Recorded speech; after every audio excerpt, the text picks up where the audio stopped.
quelle vision du monde pour quelle humanité? Tout le monde a une vision du monde. D'où venons-nous? Pourquoi la mort? Pourquoi le mal? Pourquoi le bien? Qu'est-ce que le bien, le mal, les universaux? Où allons-nous? Y a-t-il quelque chose après la mort? Chacun a une vision du monde. Et il y a 3 courants principaux. La mythologie, c'est-à-dire la source de toutes les religions non chrétiennes, mais aussi de tout le supermarché du religieux qui proviennent des mythologies. Aujourd'hui, il y a des esprits guides, des anges gardiens, etc.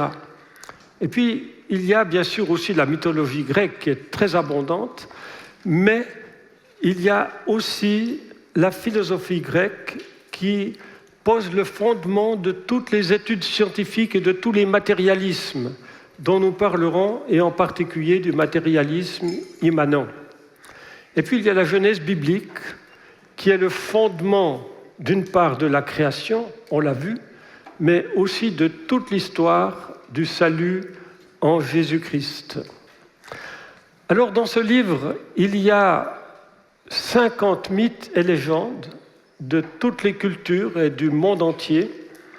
Et ce qui me frappe, c'est qu'au début, il y a des titres qui annoncent les grands thèmes qui se retrouvent dans toute une série de légendes et de mythes. Or, le premier titre, c'est le déluge. Et naturellement, on a pris l'habitude de cela, le déluge biblique est déclassé par rapport à l'épopée suméro-babylonienne de Gilgamesh. Il ne s'agit pas de Noé, mais de Uta-Napishtim. Et c'est facile de dire que Moïse, pour autant qu'on croit que Moïse ait écrit la Genèse, aux environs de 1400, alors qu'on trouve des manuscrits de l'épopée de Gilgamesh en 2500. Mais ce n'est pas une preuve, parce qu'on retrouve des récits du déluge arrangés selon les populations et les peuples dans le monde entier. Or, le deuxième thème, c'est le créateur. Et ils vont désigner différents créateurs dans différents mythes, différentes légendes, et la absence absolue d'Élohim, de Yahvé, du Dieu biblique. Comme par hasard, voyez. On ne touche pas à la Bible. Et ce n'est pas par conviction, c'est parce que souvent, je l'entends, c'est trop religieux. Et puis vient la mère universelle et naturellement la déesse Gaïa, dont il est souvent question. Je ne veux pas prendre beaucoup de mythes où les dieux se combattent, le sang coule sur la terre qui devient le fleuve de vie, mais par exemple, la déesse Euronyme, déesse de toutes choses, elle sépare la terre du ciel, puis elle pond un œuf cosmique, et de cet œuf va arriver les planètes, la Terre et l'humanité. Naturellement, nous ne sommes pas très intéressés. Par contre, dans les Métamorphoses d'Ovide, qui est ce poète latin contemporain de Jésus, il y a des choses plus intéressantes. Lui, il dit, voilà, la terre vient du chaos, et Prométhée, qui est un titan ingénieux, a su créer un homme avec de la boue et de l'eau. Et puis cette humanité s'est développée, et d'abord d'une manière heureuse, avant de se disputer et même de s'entretuer. Alors Jupiter décide de supprimer l'humanité, non pas par le feu, mais par l'eau. Et on trouve 2 justes seulement qui sont sur un bateau, c'est Deucalion et Pyrrha, et leur embarcation va atterrir sur le mont Parnasse. J'allais dire, toute ressemblance avec l'écriture n'est que fortuite, n'est-ce pas? Et en Amérique, parmi les Amérindiens, le peuple mandant, on a trouvé encore 9 villages en 1750, plus que 2 villages en 1800 à cause d'une épidémie de choléra et de variole. Et ils ont là un récit très intéressant aussi. Au commencement, la terre était couverte d'eau et les ténèbres planaient sur cette terre couverte d'eau. Et puis, il est question du premier créateur et de homme seul, non pas l'homme, mais homme seul. Et homme seul décide de vivre parmi les humains. Alors il devient un épi de maïs, et une jeune fille va manger l'épi de maïs et donner naissance au bébé homme seul, et ce bébé devenu adulte part avec 12 hommes en voyage pour accomplir beaucoup de miracles. Ici aussi, toute ressemblance avec la parole de Dieu est du pur hasard, n'est-ce pas? Mais ça montre que la parole de Dieu, depuis tous les temps, a été adaptée en fonction de la mythologie, en fonction des différents peuples. Il y a un livre très intéressant de Jacques Lacarrière, Au cœur des mythologies en suivant les dieux. Mais, chose étonnante, c'est qu'il commence par dire, dans un préambule et un avant-propos au début de son livre, il dit « Cet ouvrage est donc aussi dédié au génie inventif de l'homme ancien qui, bizarrement, semble avoir eu besoin de s'inventer des dieux pour croire à sa propre existence. » Vous voyez, c'est incroyable. Il veut explorer des légendes et des mythes en suivant les dieux, mais il commence par dire qu'ils n'existent pas. Et qu'au fond, l'homme a créé des dieux pour être sûr qu'il existe. Vous voyez, ça c'est formidable, n'est-ce pas? Mais à la page 38, il écrit quelque chose de très intéressant. Le sous-titre, c'est « La parole qui crée ». Il dit ceci: « Le mérite essentiel des textes hébraïques et après eux du Coran fut surtout d'exprimer clairement ce qui n'avait été que pressenti par les peuples antérieurs. Avec ces deux livres, la création du monde devient au fond un acte simple et radical. Simple parce qu'il est le fait d'un seul Dieu qui assume la totalité de la création, Yahvé ou Allah. Radical parce qu'il consiste à tirer le monde du néant ou de l'abîme en un instant, sans étape intermédiaire, sans dieux primordiaux, sans lutte, sans meurtre.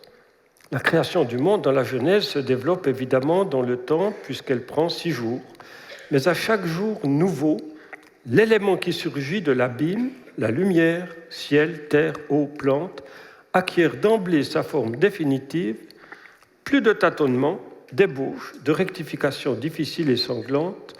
L'homme et les éléments sont créés sans erreur et sans faille.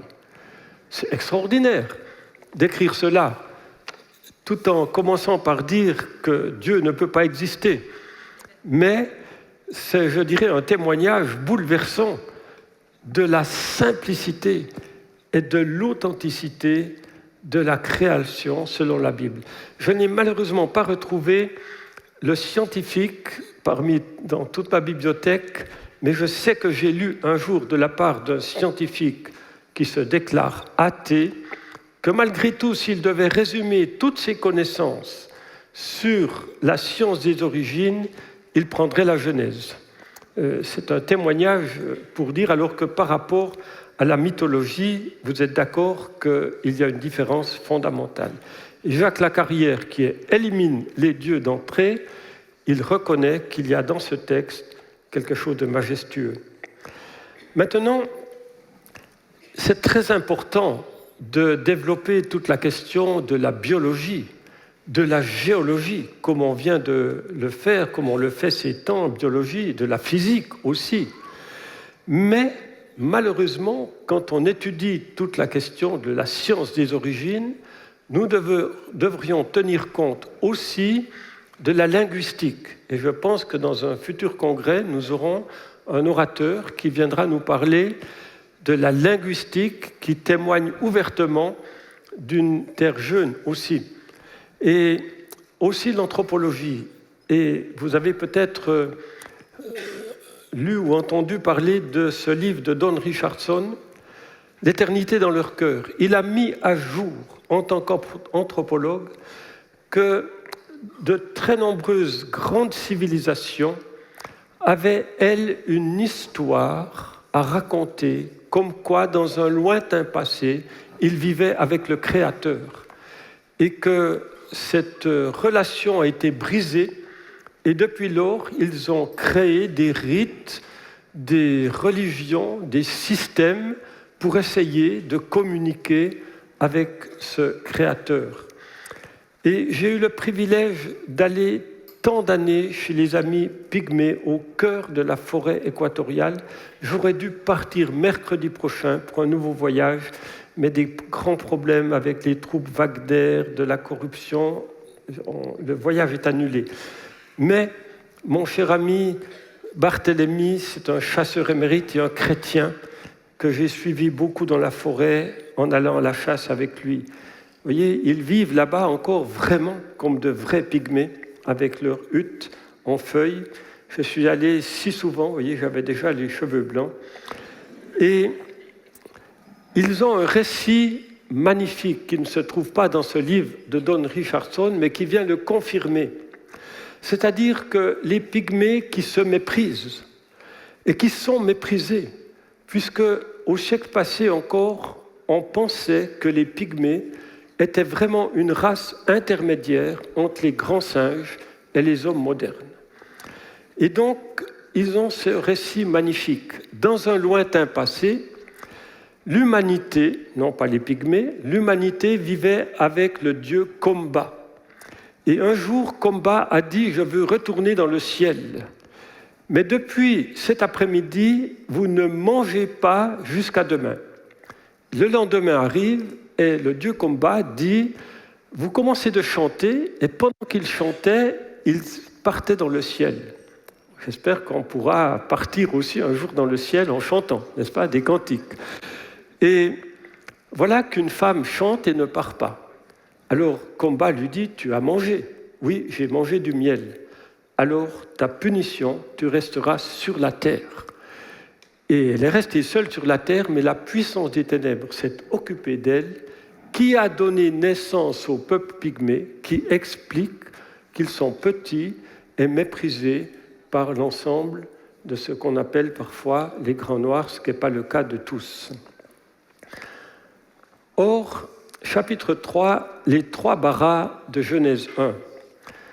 Yves Coppens, décédé au mois de juin de cette année, a été certainement le scientifique, vous le savez, un des découvreurs de Lucie, le scientifique qui a répandu dans le monde entier cette idée, vraiment, selon lui, largement documentée, que les premiers hominidés remontent à 3 millions d'années au moins.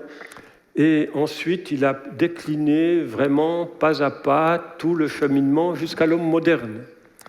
Mais je l'ai entendu dans une conférence à l'université de Neuchâtel dans les années 1980. Et il a terminé sa conférence en disant « Pour moi, il y a 3 questions sans réponse.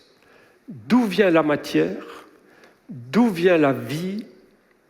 Et d'où vient l'homme sapiens sapiens ?» Et cela m'a beaucoup étonné, c'est-à-dire l'homme moderne, c'est-à-dire l'homme de l'agro-pastoral de Pierre Chaunu, qui a écrit sur l'agro-pastoral 8-10 000 ans avant Jésus. Et dès ce moment-là, ils ont des troupeaux, ils cultivent, ils créent des instruments de musique, et puis ils créent des villes. Et pour Yves Coppens, ce passage, même entre Cro-Magnon, même entre ces hominidés et l'Homo sapiens sapiens, était pour lui un mystère. Or, la Bible répond clairement à ce mystère. C'est-à-dire que dans le texte hébraïque, il y a ce verbe bara qui veut dire littéralement créer à partir de rien, qui se trouve 3 fois. Une fois pour la matière, une fois pour la vie et une fois pour l'être humain. Vous voyez cette séparation très claire qui répond très clairement aux grandes questions d'Yves Coppens. Et pour la création de l'être humain, le verbe bara est répété 3 fois. Or, qu'est-ce que les philosophes et qu'est-ce que les scientifiques aussi, un certain nombre de scientifiques, ont fait de cette parole de Dieu? Me voilà au chapitre 4, au siècle des Lumières. Isaac Newton, pour qui j'ai beaucoup de respect, parce que ce qu'on ne sait pas, c'est qu'il a écrit plus de livres de théologie que de sciences.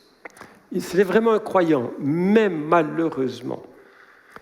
Il a écrit quelque chose de grave. Il a dit Dieu a créé l'univers en premier, puis il s'est retiré pour le laisser opérer par lui-même selon les lois qu'il avait déterminées.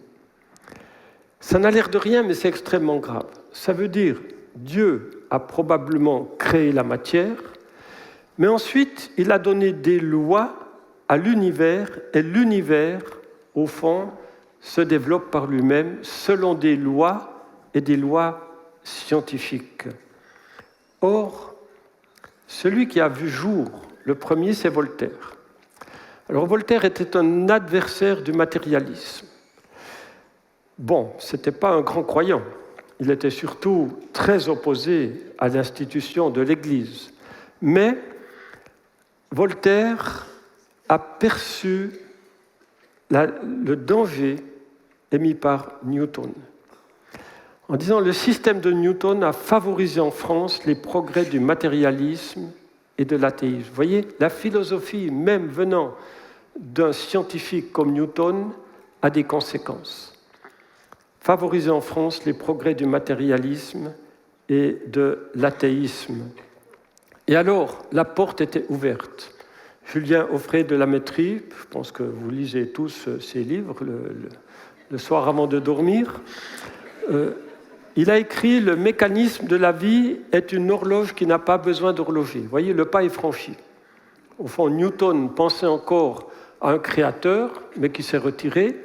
Par contre, pour de La Métrie, et tant de philosophes après lui, pas besoin d'horloger, et la pensée vient d'une organisation mécanique. Et je peux vous dire que de grands scientifiques, entre guillemets, et des philosophes aujourd'hui sont convaincus que nous n'avons pas de personnalité, nous n'avons pas de libre arbitre, et que ce sont que des arrangements des molécules atomiques depuis des milliards d'années qui font que finalement vous êtes assis ici, ce n'est pas votre faute. Mais ne demandez quand même pas le remboursement. Mais, vous voyez, la pensée vient d'une organisation mécanique. Je suis désolé de vous le dire de cette manière. Denis Diderot, à l'origine de l'encyclopédie, pour moi, je suis convaincu pour vous aussi, siècle des Lumières égale encyclopédie. Encyclopédie égale siècle des Lumières. Ce sont ces écrits qui, progressivement, et c'est le cas de Diderot, sa pensée philosophique ne cesse de s'accentuer dans le sens du matérialisme et de l'athéisme. C'est-à-dire que les écrits, vous savez, on dit les paroles s'envolent, les écrits restent. Et c'est sûr que l'encyclopédie, moi je me souviens, je ne comprenais rien du tout, mais quand j'étais à l'école, je n'aimais pas du tout l'école, mais enfin, j'écoutais quand même l'instituteur qui, lui, nous parlait tout le temps de l'encyclopédie. Mais parallèlement, il nous disait aussi qu'il ne croyait à rien du tout. Or, voilà, nous allons parler un peu de ce fameux matérialisme. J'ai développé les différents types de matérialisme plus avant au congrès de 2019, c'est accessible sur notre site. Alors, Leibniz, pourquoi y a-t-il quelque chose plutôt que rien ? Ça nous paraît élémentaire, mon cher Watson, n'est-ce pas ? Mais, quand même, c'est une grosse question pour les philosophes. Pourquoi sommes-nous là ? La matière existe, c'est une évidence. Pourquoi y a-t-il quelque chose plutôt que rien ? Et voilà de nouveau Voltaire qui, lui, a vu très juste. Cet être presque inconnu, donc la matière, qu'on nomme matière, est-il éternel ? Vous voyez, un être éternel. Toute l'Antiquité l'a cru. A-t-il par lui-même la force active ? Plusieurs philosophes l'ont pensé. Je pourrais développer cela pendant des heures, parce que ça veut dire que la grande question, est-ce que la matière est éternelle ? La plupart des philosophes grecs ont pensé que la matière était éternelle. Mais est-ce que cette matière avait en elle-même la force active, c'est-à-dire finalement la vie. Et je reviendrai sur ces questions. Donc, nous voilà avec les philosophes grecs. Leucippe, Démocrite, ce n'est pas une erreur, ils sont nés la même année, morts la même année. C'est difficile de dire lequel des deux a inventé le mot atome, qui en grec veut dire atomos, l'alpha privatif, ça veut dire on ne peut pas couper plus. Ils avaient perçu, notamment avec une goutte d'huile sur un étang, qu'ils pouvaient calculer le volume de la goutte d'huile, ils pouvaient calculer la surface de cette tache d'huile et en déduire l'épaisseur qui était microscopique. Et pour eux, c'est clair, la matière était éternelle, elle tombait éternellement, mais pour que ces atomes s'agglutinent ensemble pour former ce qu'on appelle aujourd'hui des molécules, et on a eu des développements extraordinaires sur la manière dont l'ADN, à part l'ARN, etc., devient des protéines, etc. Eux ne connaissaient pas tout cela, mais que ce soit Leucippe ou Démocrite, ils ont postulé la thèse qu'il fallait une cause extérieure pour mettre en mouvement ces atomes, c'est-à-dire des divinités.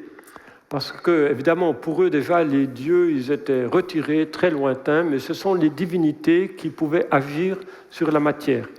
Par contre, et nous y reviendrons, Épicure, lui, a fait le pas suivant. Oui, les atomes sont éternels, tombent éternellement, mais il n'y a pas besoin de cause extérieure. Ils ont en eux-mêmes le mouvement.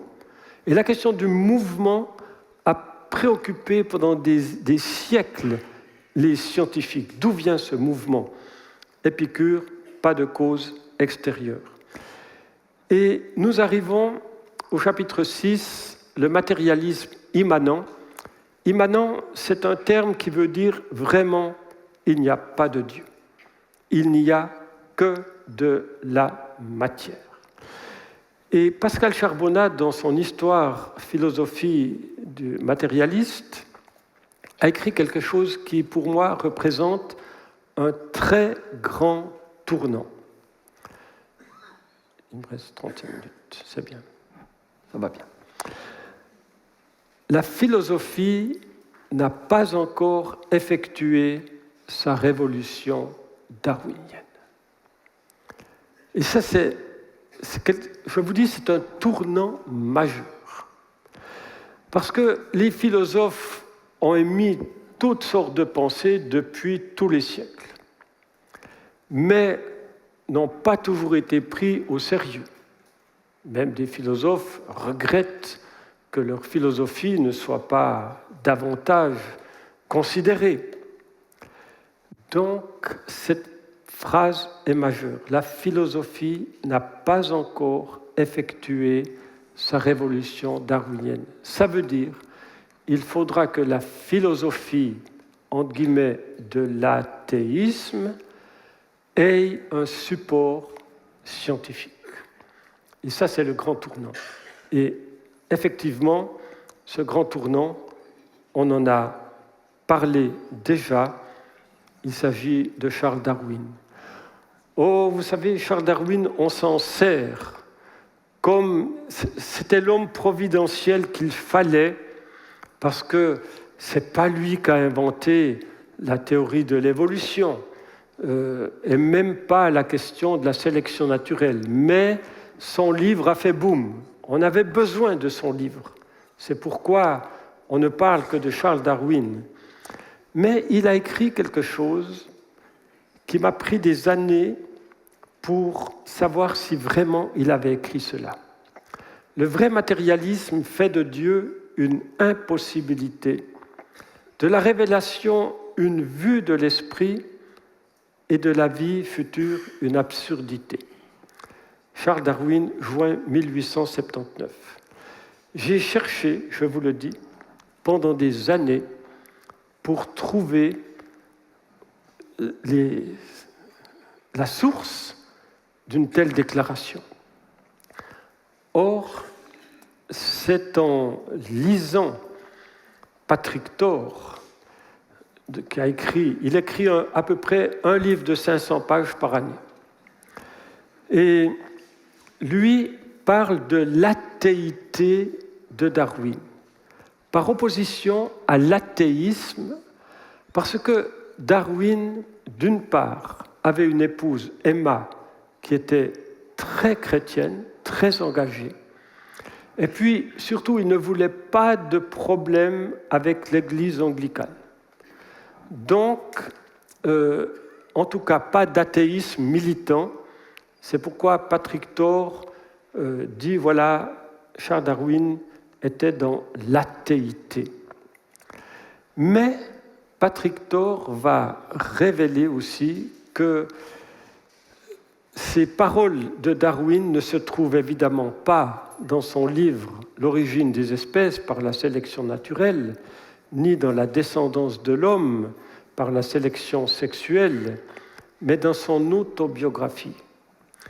Or, dans ce livre extrêmement intéressant sur le monde de Darwin, ceux qui veulent connaître quelque chose de Darwin doivent lire ce livre, Le monde de Darwin, sous la direction de Guillaume Lecointre, qui est un homme très connu en France, qui n'hésite pas une seconde à proclamer son athéisme. Alors lui, il est dans l'athéisme, militant, et sous la direction de Patrick Thor, aux éditions de La Martinière. Or, nous apprenons dans ce livre qu'un jour, John Fordyce a écrit à Darwin pour l'interroger un peu sur sa foi.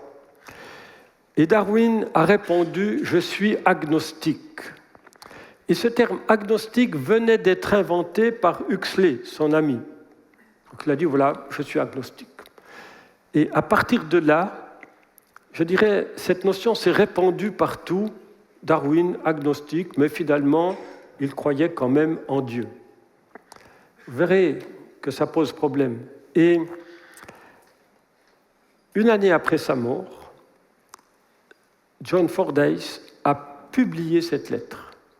Et donc ça s'est répandu partout. Darwin, soyez tranquille, il était agnostique, il ne s'occupait pas de cela, ce qui permet de dire qu'il croyait encore en Dieu. Et Francis, son fils, a continué de répandre cette notion. Mais Emma, son épouse, a fait supprimer de l'autobiographie de son mari les pages critiques. Et donc, c'est seulement en 1958 que Nora Barlow, sa petite-fille, a rétabli les pages critiques. Et je viens de découvrir, je courrais acheter ce livre, que l'autobiographie est disponible à la FNAC et dans la publicité, il est dit « avec rétablissement des pages supprimées ». Vous voyez, c'est quand même incroyable, n'est-ce pas, qu'il ait fallu attendre si longtemps pour, quelque part, que la vérité sur l'athéité de Charles Darwin puisse apparaître au grand jour. Or, Patrick Thor, dans ce livre majeur, Qu'est-ce que le matérialisme, dit ceci. Le matérialisme est la nouveauté sans fin qui s'oppose à la superstition, à la théologie et à la métaphysique. Donc il s'agit ici vraiment du matérialisme immanent. Il n'y a plus de doute. Je ne peux pas prendre trop de temps.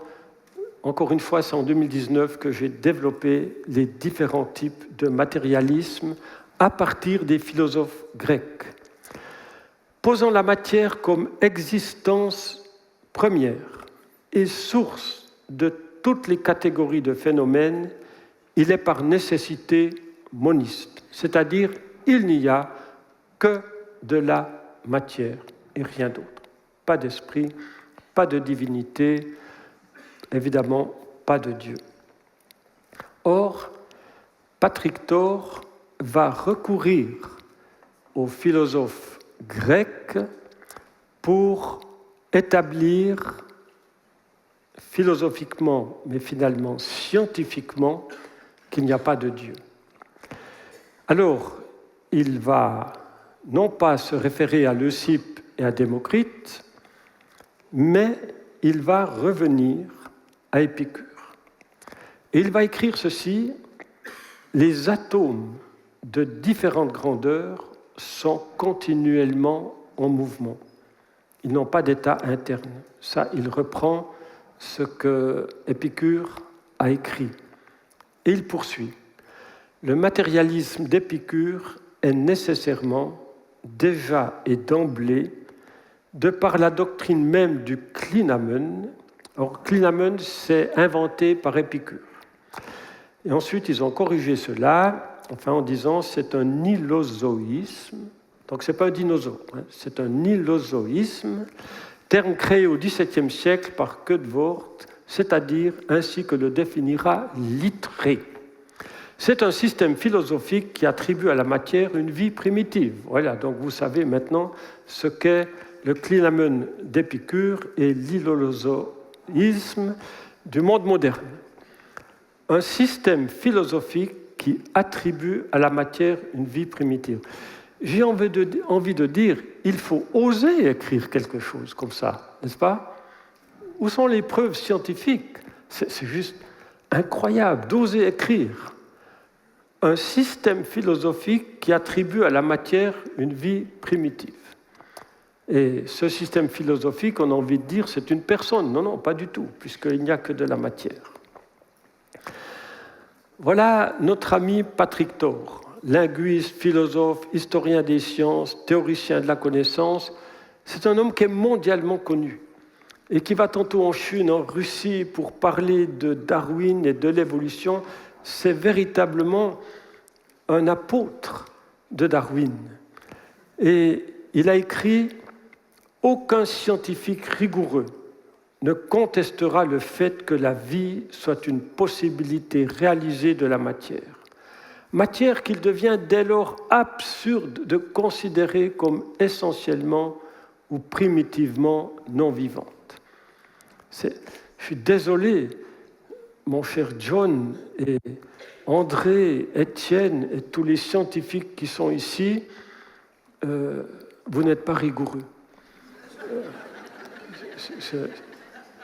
Je suis désolé de vous annoncer cela. Vous voyez?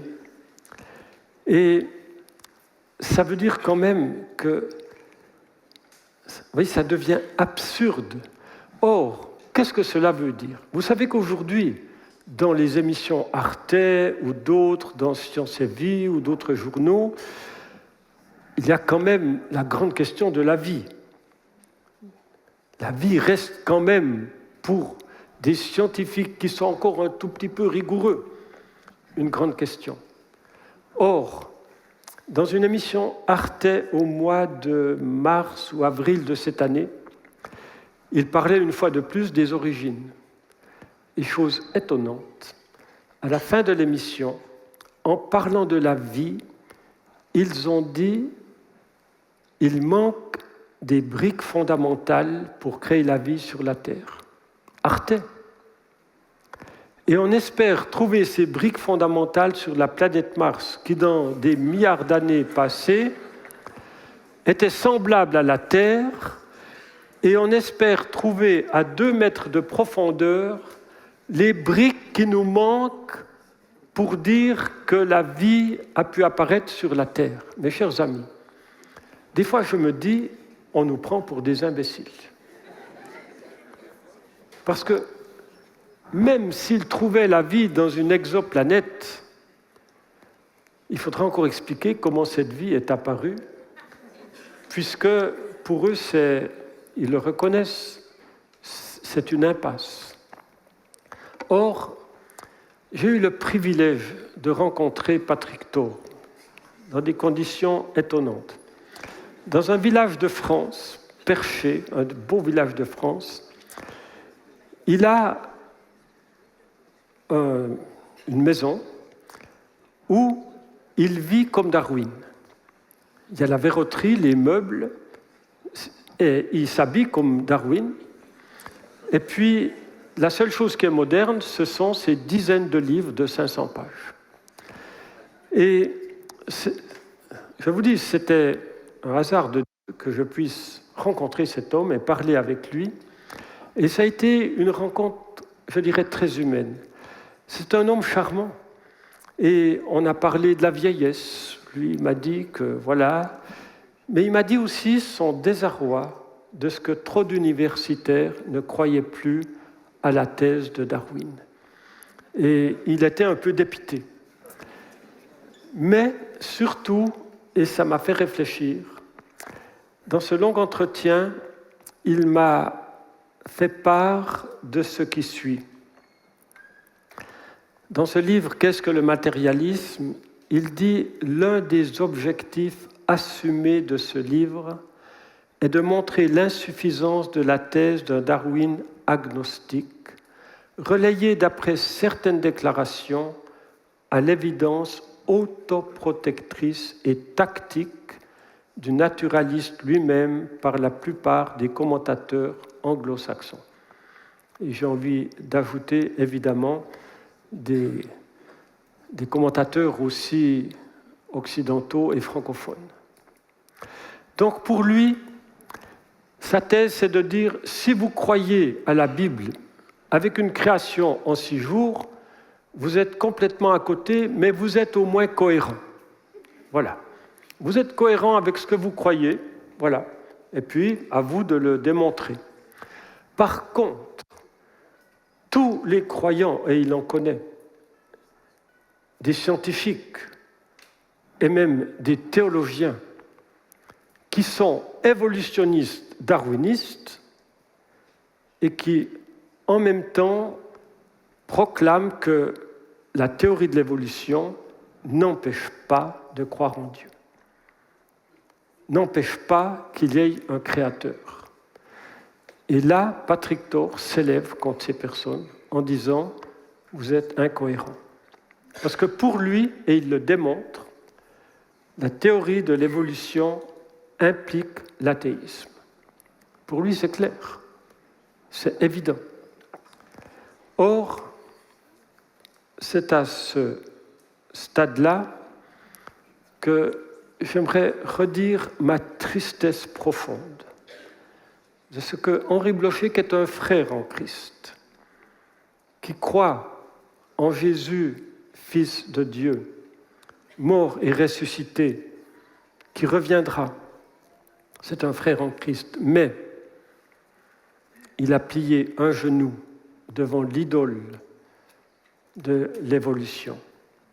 En publiant ce livre en 1979, comme vous dites chez vous, il faudrait des fois que j'aie un traducteur, non pas un traducteur, mais un rectificateur de mon français. Et ce livre a été un choc pour moi énorme. Pourquoi ? Parce que dans mes études d'ingénieur, j'étais d'abord évolutionniste, c'est ce qu'on nous apprenait à l'école et dans nos études. Ensuite, je suis devenu concordiste, c'est-à-dire on essaye d'arranger les 6 jours de la création avec les millions d'années. Mais quand j'ai lu ce livre, et je connaissais très bien Henri Blocher, je le tutoyais même, puisqu'on a créé la revue Rockma avec d'autres étudiants, et on passait 1 semaine de théologie chaque année avec Henri Blocher. Mais quand j'ai lu ce livre, où il prend ouvertement la défense de la théorie de l'évolution en recourant à des scientifiques pour le prouver et des scientifiques athées, là, je me suis dit, il y a un problème. Là, nous ne pouvons pas... Il y a des chemins qui se séparent du point de vue théologique et naturellement du point de vue scientifique.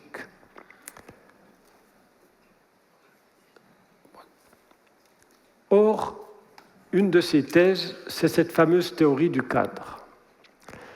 Ce n'est pas lui qui l'a inventée, c'est Cassuto, un Italien, mais la théorie du cadre, c'est que on dit oui, c'est vrai, il y a 3 fois le verbe bara, 3 fois le mot bénédiction, 10 fois le mot Dieu dit, 10 fois le verbe faire, 7 fois et il en fut ainsi, 7 fois Dieu vit que c'était bon, et on pourrait allonger la liste. C'est incontestable.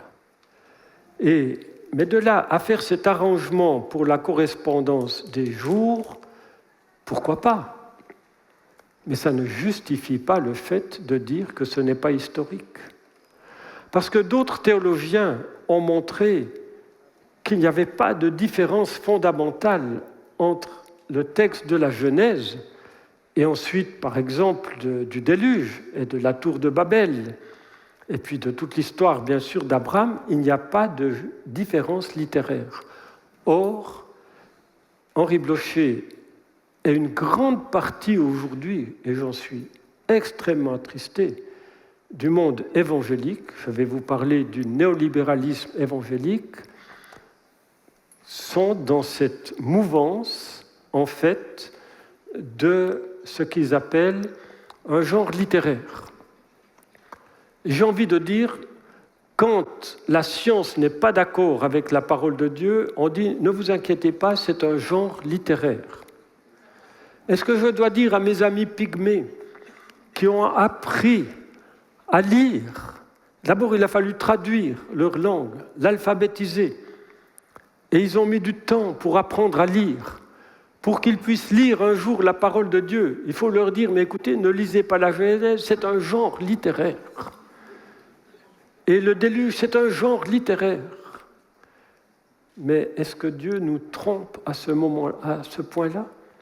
Moi, je ne peux pas croire. Si Dieu avait voulu créer par l'évolution sur des milliards d'années, il nous l'aurait dit, point.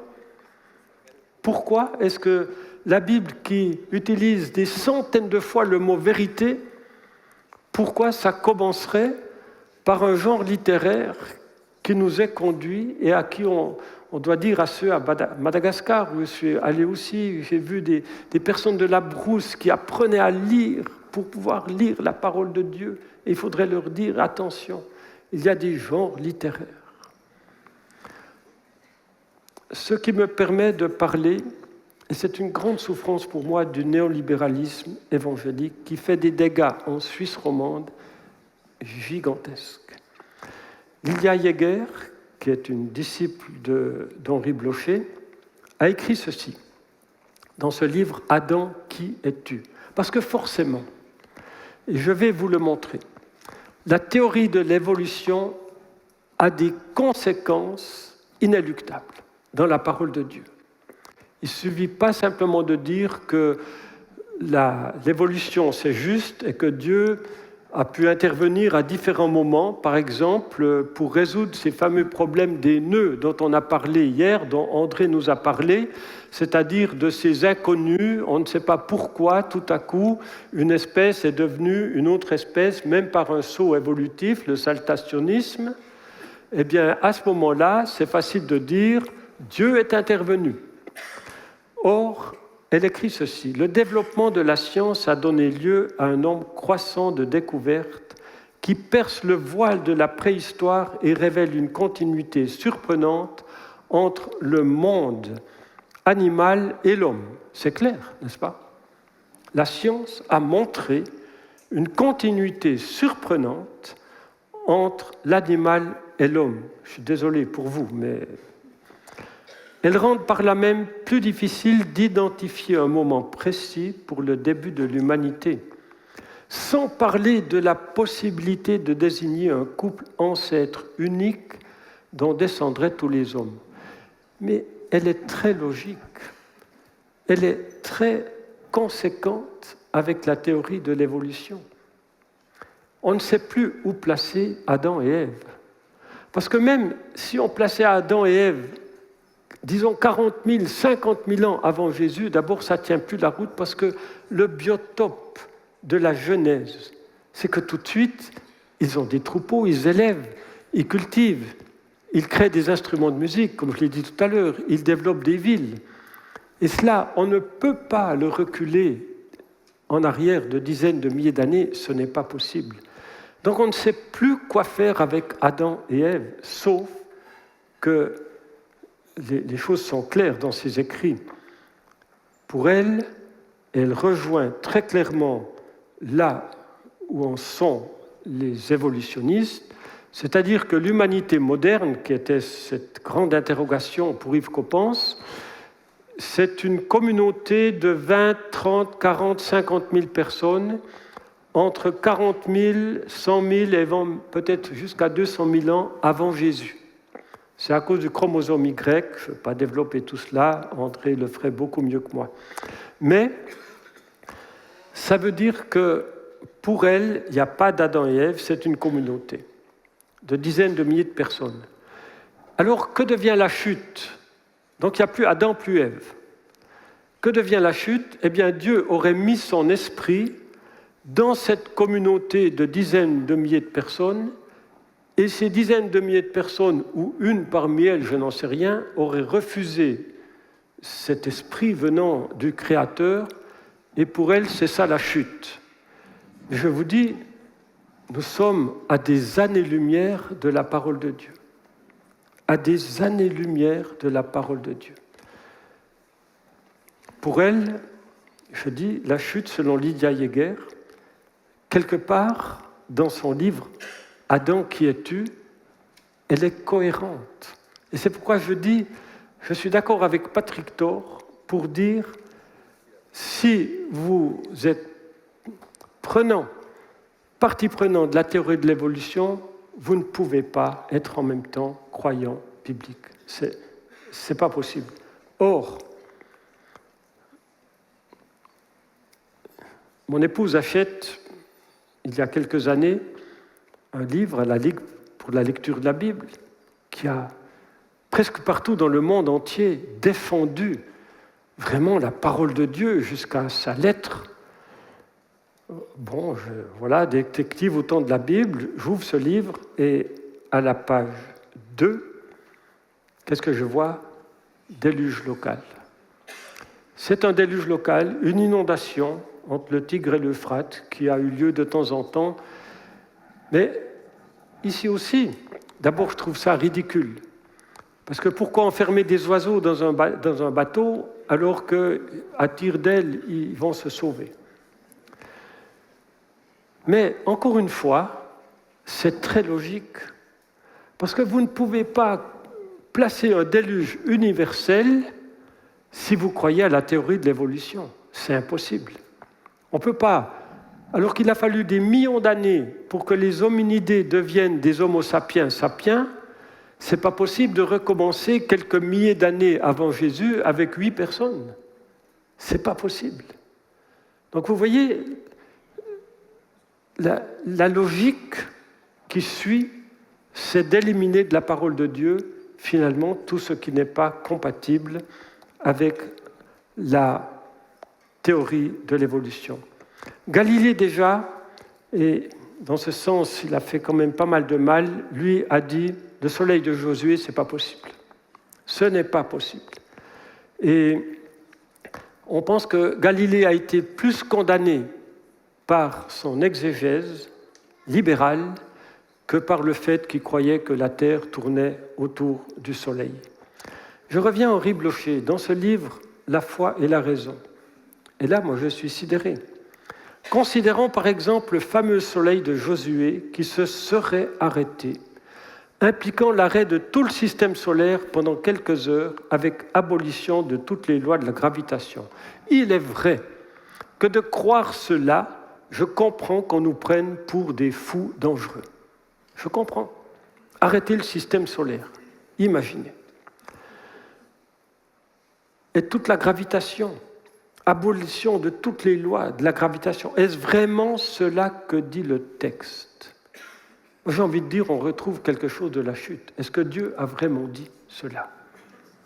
Alors, Robert Dick Wilson a pu démontrer, s'il vous plaît, que le langage biblique signifie en réalité qu'une éclipse a eu lieu.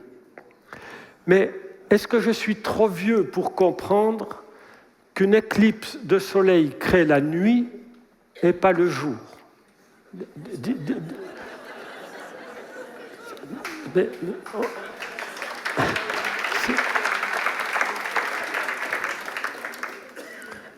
Et Henri Blocher de continuer, mais vous savez, je le dis avec douleur, parce que c'est un frère en Christ. Et j'ai l'espérance qu'un jour, il dise, écoutez, sur ce point-là, je me suis trompé. Ça ferait vraiment du bien au corps de Christ. Il dit « Le miracle a été la coïncidence dans le plan de Dieu entre la bataille et l'éclipse que des astronomes instruits auraient pu prévoir avec son temps exact. » Or, le texte biblique est quand même très clair. Il n'y a pas eu de jour comme celui-là, ni avant ni après, où l'Éternel ait écouté la voix d'un homme, car l'Éternel combattait pour Israël. Mes chers amis, est-ce qu'on n'est pas d'accord pour dire que c'est extraordinaire? Extraordinaire. Maintenant, je dois aller plus vite. L'épisode du soleil de Josué est attesté par de nombreux manuscrits anciens. Je vous encourage, ceux qui aiment lire de gros livres, de prendre les livres d'Emmanuel Velikovsky, Monde en collision. Ce livre révèle des choses étonnantes. Il était ami personnel d'Einstein et de Freud, qui ont dans ce livre donné des préfaces. Velikovsky a été reconnu par la NASA comme un des plus grands scientifiques au sujet de la cosmologie de tous les temps. Après Aristote, Copernic, Kepler, Einstein, Maxwell, Newton, etc., on trouve Velikovsky. La même chose dans d'autres listes des grands scientifiques. Or, Velikovsky a mis à jour qu'il y a des manuscrits, entre autres mexicains, des aborigènes, qui disent très clairement que dans la même époque que Josué, il a fait nuit, entre guillemets, presque tout un jour. Évidemment, c'était à l'opposé du jour de Josué. Or, le titre, La science des origines prisonnières des philosophes, Georges Cuvier a écrit « Le système de philosophie dominant à chaque époque a toujours nécessairement exercé de l'influence sur les sciences naturelles. » Et il faudrait prendre du temps pour parler de Karl Popper, parce que pour lui, il a émis la thèse qu'une théorie qui n'était pas réfutable ne pouvait pas être scientifique. Si vous dites la matière contient la vie et explique tout, ce n'est pas réfutable. Donc pour Popper, ce n'est pas scientifique. Et en novembre 1977, il s'est déjugé à Cambridge. Certains ont dit qu'il a été pressé, obligé, pour dire « oui, je me suis trompé, la théorie de l'évolution est finalement réfutable ». Or, notre ami Paul Gosselin, dans ce livre « Fuite de l'absolu » au chapitre 2, a mis à jour quelque chose de majeur. Il a consulté toutes les rééditions anglaises, les plus récentes, et Karl Popper aurait eu des années et des années pour mettre des notes, serait-ce qu'en bas de page, pour dire « je reviens en arrière, la théorie de l'évolution est réfutable, donc c'est une théorie scientifique ». Et je pense à Thomas Kuhn, aussi un philosophe des sciences, qui a écrit sur la structure des révolutions scientifiques, et lui dit les hommes, et on a entendu cela ces jours aussi, les hommes dont les recherches sont fondées sur le même paradigme adhèrent aux mêmes règles, aux mêmes normes dans la pratique scientifique. Abandonner le paradigme, c'est cesser de pratiquer la science qu'il définit. Et Thomas Kuhn va jusqu'à dire qu'il faut parfois la mort des scientifiques d'un certain paradigme pour qu'un nouveau paradigme puisse arriver. Nous avons parlé de Mary Schweitzer, n'est-ce pas? Et du tissu mou. Merci, John, de nous en avoir parlé en détail avec force documentation. Or, Science et Vie, suite à la découverte de ces tissus mous, ont mis un tout petit article en encart. Et par la suite, ils ont dit « Oh, le sang, l'hémoglobine, s'est conservé 60 millions d'années grâce à des particules ferrugineuses, point à la ligne, on passe plus loin. » Vous voyez, les paradigmes, c'est un véritable dogme dont on ne peut pas sortir malgré les preuves.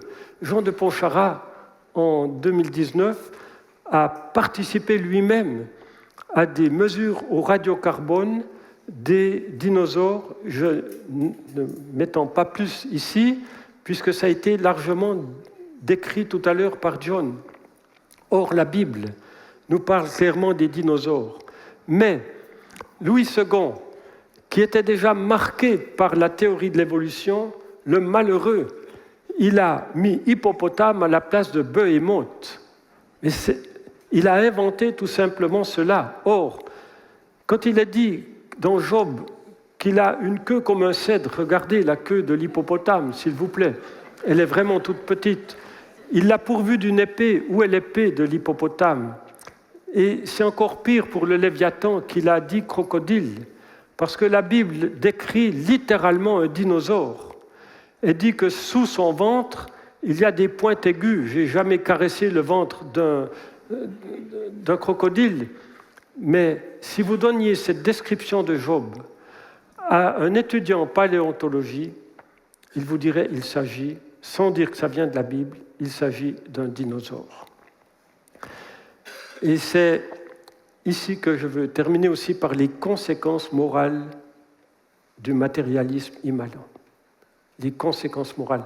Par la foi, Patrick Thor comprend que l'univers, la vie et la conscience ont été formés par les atomes éternels. Par la foi, les chrétiens comprennent que l'univers, la vie et la conscience ont été formés par Dieu. Est-ce que les conséquences morales sont les mêmes?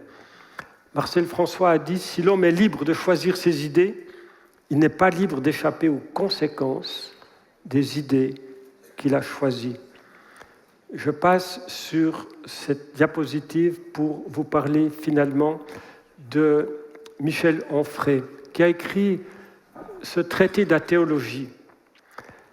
Mais, je l'entends parfois à la télévision, c'est peut-être un des hommes le plus au clair sur la dégradation morale de notre humanité, qui s'élève contre Elon Musk, qui a le courage d'écrire l'utérus est devenu une marchandise. Et il a été interviewé par des journalistes de Protestinfo, c'est le journal Réforme, des églises réformées de Suisse romande. Et tenez-vous bien, le titre de cet article, c'est « Michel Onfray regrette le christianisme ». C'est ahurissant. Ça veut dire que, alors pour lui, le christianisme va disparaître, bien sûr. Ça fait partie de... Il y aura d'autres choses. Mais il est tellement, je dirais, bouleversé par ce qui se passe aujourd'hui qu'il dit le christianisme a apporté autre chose. Il oublie une seule chose, c'est que derrière le christianisme, il y a la puissance de Dieu. Et que pour une morale juste et saine, il ne faut pas seulement une philosophie, il faut une juste théologie et la puissance de Dieu. Je termine par Pierre-Paul Grasset. Il a écrit « Les doctrines explicatives de l'évolution », donc un grand savant du siècle passé. Les doctrines explicatives de l'évolution biologique ne résistent pas à une critique objective approfondie. L'usage et l'abus de postulats occultes, d'explications téméraires et souvent mal fondées ont créé une pseudo-science. Et Theodosius Dobzhansky a écrit quelque chose de majeur. On peut ne pas être d'accord avec Grasset, mais on ne peut pas l'ignorer. Et moi, j'aimerais, avec Henri Blocher, avec Lydia Jäger, j'aimerais qu'on puisse se rencontrer et qu'ils cessent de nous ignorer parce qu'ils nous ignorent.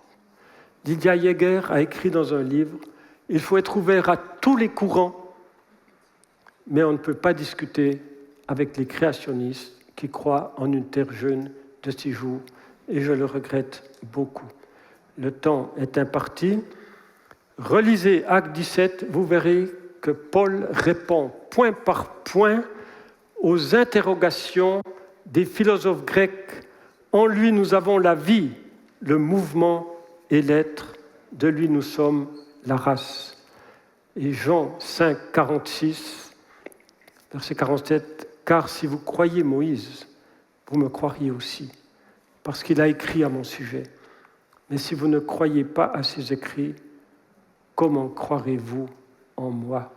Et c'est une question quand même très sérieuse à laquelle chacun doit répondre. Que Dieu vous bénisse.